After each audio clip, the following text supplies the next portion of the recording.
Next up, we have Paul Rubin, a geologist that's helping the people on this road look and test their water. He has a sample with him. Can we bring that up? The Ely well. Somewhere over there. Right over here. What I love about Paul is he can talk to us as a geologist, but we can understand him not being geologists. Yeah, I don't, just hold it or something. Okay. Welcome. I've been asked to do the technical part of the program today. Basically, we have... Wait. Scott Ely's back there. Bring him up here. Scott? Hey, Scott Ely, get up front, okay? Little brown jug. Now you can be a brown jugger just like me and Craig. Yeah. Anna, can you let Matt through? Victoria. Hey, how are you? He was right there with me. He was right out there. Well, you start pausing your good stuff. Okay. He'll be here. All right, we've heard a lot about the fact that the water has been taken away from these people.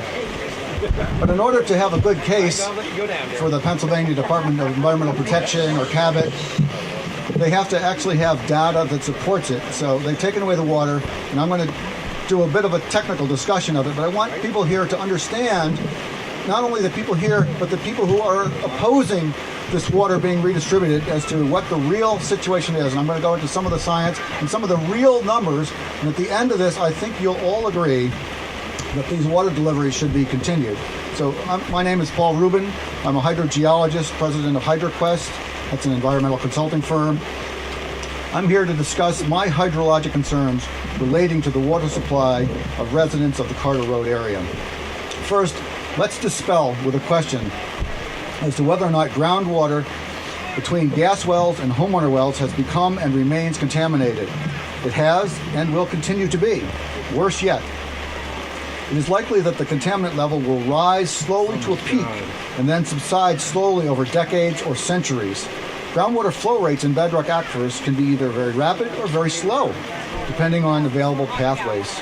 But before we discuss this, let's take a look at some recent Dimock water quality data. Unfortunately, the state's determination as to whether groundwater is contaminated or not has been by comparison with a pretty small and select number of chemicals that have Pennsylvania maximum contaminant level standards. Recently, Cabot provided a set of water analyses for our review. Apparently, this data forms the basis of the state's determination that Dimock groundwater is now safe to drink. It also must form the basis of the preliminary conclusion reached by EPA that echoes the state's determination. Let's hope that EPA retracts this preliminary assessment after they have had more time to review the chemical data. As the data stands now, there are 5 major problems with reaching the conclusion that the groundwater is not contaminated. These are: 1, there's no location map or key to inform the reader as to where all these sort of sample sites are. 2, many area wells known to be adversely affected were not sampled. 3, visually obvious MCL violations were ignored. Here's one. Thank you. The conclusions reached have failed to factor in the hydrologic setting and groundwater flow. And 5, Cabot's own data reveals existing contamination in excess of state MCL water quality standards. First, let's look at the Sautner well right here. Cabot's recent data shows the iron level to be 5,000 parts per billion. That is 16.7 times the MCL of 300 parts per billion. There's one violation right here where we're standing. 3 other sample locations in Cabot's data set also reveal iron concentrations ranging from 3.7 to 5.3 times the MCL standard. 5 locations, including Sautner, were found to have manganese concentrations up to 4 times the manganese standard of 50 parts per billion.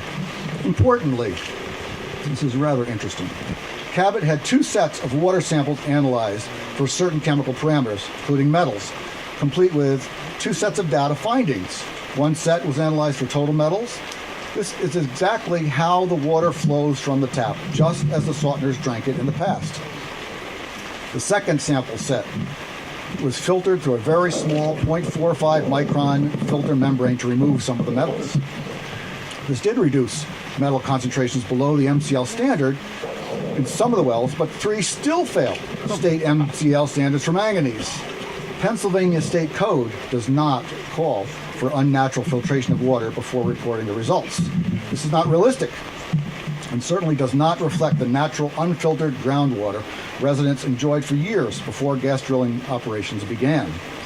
Not surprisingly, it appears that this special analytical approach formed much of the basis of the state's determination to have Dimock residents drink well water that is contaminated and violates state standards. This is not reasonable and should be retracted. There are other contaminants also documented in recent sampling efforts.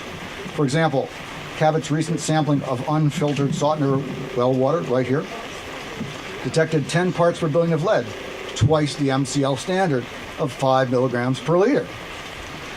It's worth taking a look at some nearby resident wells that were apparently not sampled by Cabot in their recent sample round and thus apparently not factored into the determination to stop Dimock water deliveries.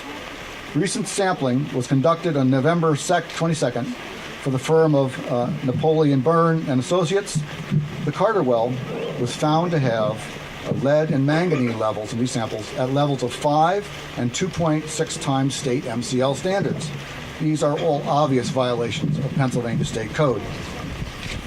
Let's take a look at water from the Scott Ely well. Right here. Hey, good to see you. You're not going to be happy with what I'm about to say. All right. So let's take a look at water from this well that Cabot and the state of Pennsylvania have determined is now suitable for ingestion. Prior to gas drilling activity, Scott's groundwater was clear and potable. This is it here now in this 1 gallon jug. As I tell you only some of what is in it, consider whether you would like yourself and your family to drink and bathe in it.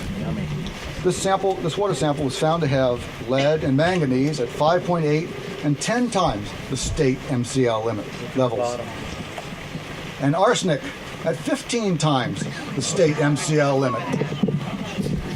Data received within the last few hours revealed an aluminum concentration of 28 parts per million, some 140 times the state's MCL limit. This is cause for great concern. Aluminum is linked to Alzheimer's like health symptoms. And autism. Similarly, in Scott's well here, this very sample water here, iron was detected at 34 parts per million, 113 times the state MCL standard. While all analyses have not been completed, preliminary findings also indicate the presence of low-level hexanes, octanes, and decanes in this water. However, as if this isn't bad enough, the high pH of this water indicates the presence of significant